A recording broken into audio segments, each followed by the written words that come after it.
I'm going to talk about the red-green axis. I'm not really going into a lot of what's in the book. That's mostly about immigration and refugee resettlement. A lot of data, a lot of statistics. But I really felt like we had to talk about it in the context of what's going on today. Because this is literally unprecedented, but it's not unforeseen at all or unanticipated. They've been warning us that they were going to do this for years. Before we start, though, I want to tell you, I may talk a little long, and the reason is that I'm 132,000 Cherokee, and with my new BFF, Elizabeth Warren, you know, I now, the Indian name is Long Wind. And hers, of course, is Chief Slinging Bull. And we decided to go off to visit our Cherokee brethren, sisters, and others in the Cherokee Nation. And so we drove to the airport in her white Cherokee. And then we flew off in my Piper Cherokee. And when we got there, we were coming in on final approach, and the whole tribe had come out. They were everywhere. I thought, wow, they came out just for us. Little did we know, we barely escaped with our lives.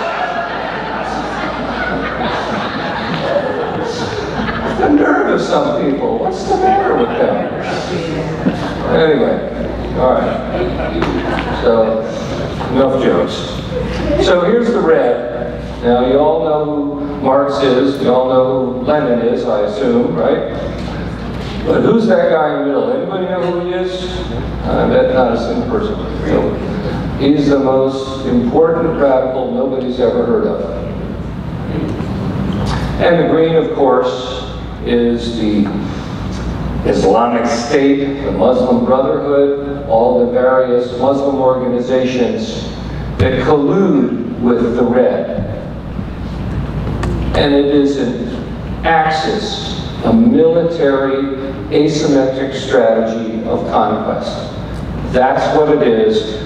That's how you have to think about everything that's going on. You ignore the narratives, ignore all the various things they say, how they say and what they say. That's what it is, what they do. It's what it is. Couldn't say it better myself. Picture is worth 1,000 words. This is war. And that was actually taken in 2017. It wasn't taken recently. So as we all know, ever since Trump was elected, they've been at this. But the Floyd protests, these are the groups, the primary groups involved in the violent protests. Now, of course, you get some people stringing along who are not part of these organizations. But for the most part, this is a highly organized thing, whether they're violent or non-violent. You got Black Lives Matter, Democratic Socialists of America. That's the largest communist organization in the country. They're not democratic, they're not socialists, they're hardcore communists.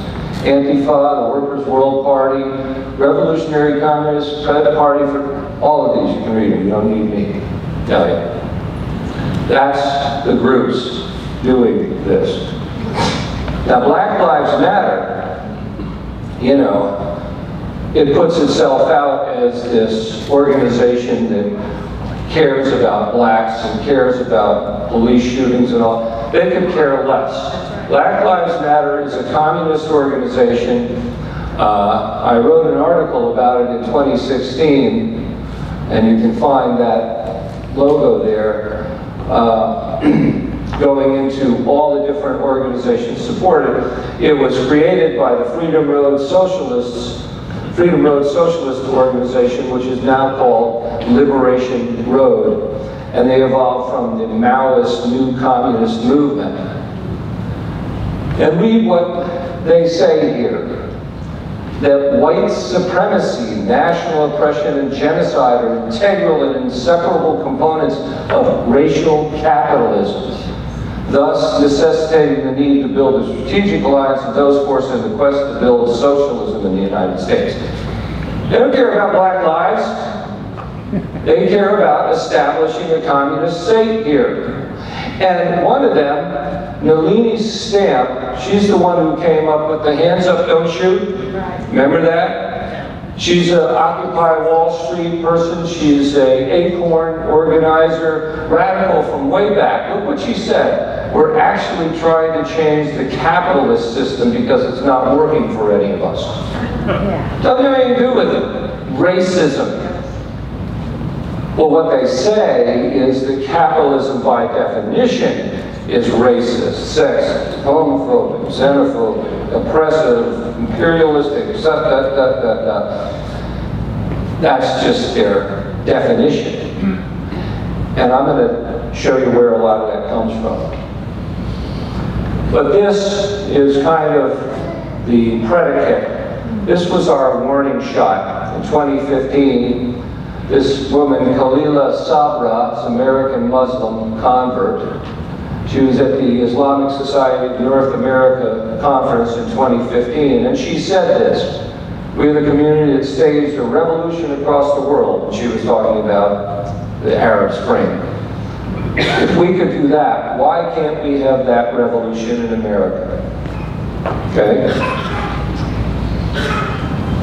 And now we have Nihad Awad, the head of CAIR. Now this is very interesting, and it's something, it's an insight into these organizations that most people overlook. Look what he says here. He said this in 1993 when he was taking up the position as the first head of the Council on American Islamic Relations when it was formed at a secret meeting in Philadelphia. He said, "I used to be the president of the General Union of Palestine Students," which is part of the PLO, Palestine Liberation Organization, communist group. KGB created communist group, headed by the hardcore communist Yasser Arafat. Not Islamic, okay? Communist. And she said, now I'm in support of the Hamas movement more than the PLO. And of course, Hamas is the Palestinian Islamic terrorist group associated with the Muslim Brotherhood. Okay? Now, why is that important? Well, because if you study communism, you know, once a communist, always a communist. You don't convert from communism to Catholicism. You don't convert to communism, from communism to Islam, or to Christianity, or anything else, unless you have an epiphany and you really make a genuine, change. Then you're a different person. But communists are communists first, last, and always. So it's very significant that he took over the leadership of Hamas, because it has been my assertion, and the assertion of other people who are experts in this field that have been at it as long as I have, some of them longer, that Islam as currently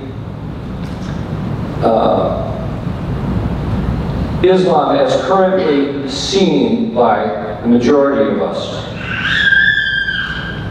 is controlled by the communists.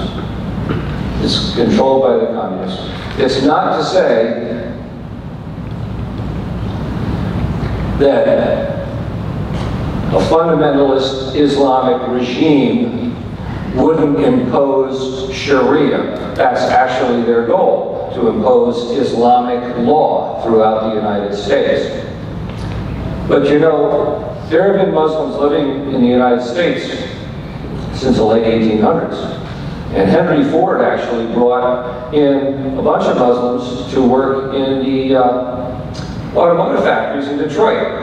That's why The Detroit area has a huge, probably the largest population of Muslims in the United States. And they're good workers, they're hard workers, and they came here to prosper. And that's what they did. But the leadership of these organizations is very politicized. And they have been, at all, completely controlled by communists at some level. And many of them, for example, Nihatawad, I believe, are actually communists. And the way this works, the reason they did this, you know, the Muslim Brotherhood's been around since 1928, but following World War II, they lost the sponsorship of Hitler, right? The Soviets took over. And the Soviets never give something for nothing. The Soviets gave them arms, supplies, training, intelligence, and they consequently fell under the Soviet sphere.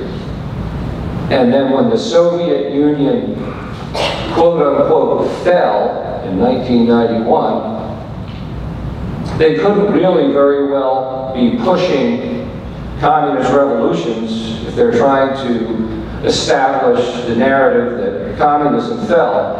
So what did they do? They got a proxy army. And guess what that proxy army is? It's the Islamic terrorists operating around the world that have been under their thumb since the 1950s doing their bidding. Ayman al-Zawahiri, who is now the head of Al-Qaeda, he was number 2, was identified by Alexander Litvinenko, the KGB defector who was poisoned by the KGB in 2006 using polonium-210. He said that Ayman al-Zawahiri is a KGB agent, was trained by a KGB camp. And that's the kind of thing that I would actually expect. He paid his life to give us that information. Many of the top leaders of the Iranian mullahs went to Moscow University. Moscow University is a training ground for the world's leading communists. So it's not as it seems. But what they do have is they have a vast army of Muslims who believe they're fighting for Allah. But what better thing could they have? All these people with nothing to lose, willing to create chaos all over the world. And they think they're doing it for Allah, when they're really not. Anyway, once again, long-winded, digressed too much. So all this stuff is not new. If you recall these posters, refuse fascism, that was during the travel ban protests. That's all the Revolutionary Communist Party. And here, the head of the Communist Party USA acknowledges in a public discussion that through the vehicle of the Democratic Party to advance its agenda.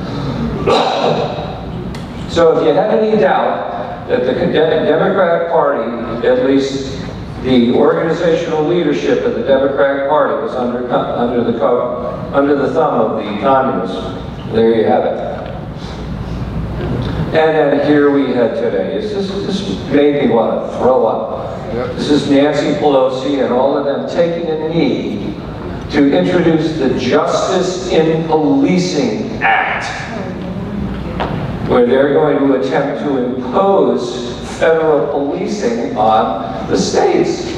It's unconstitutional, it's insane. But one of the agendas here You know, in Minnesota, in Minneapolis, they've got the votes at the city council to abolish the police. And they're going to do it. Now, this is absolutely nuts. But do you think for 1 minute that it's real? What they want to do is abolish the existing police and replace it with their police. That's what they want. That's what they want everywhere. And so here is the Attorney General of Minnesota, Keith Ellison.